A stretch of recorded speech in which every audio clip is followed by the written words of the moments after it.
Здравствените работници денеска напладне ќе протестираат пред Министерството за здравство за да изразат незадоволство, откако што велат неодговарањето на нивните барања за колективниот договор со кој се предвидува зголемување на платите.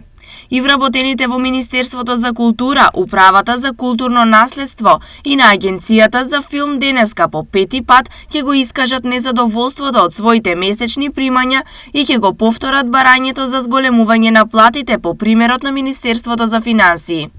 За цел предвиден е едночасовен протест пред владата.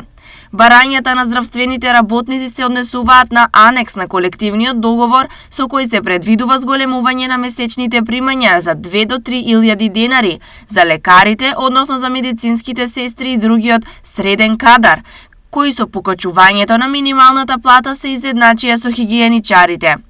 Вработените во културата на досегашните протести бараа и средба со министерот за финансии Фатмир Бесими, а до него беше испратен и апел за да го одобри колективниот договор со кој сите вработени ќе добијат зголемување на платата од 30%.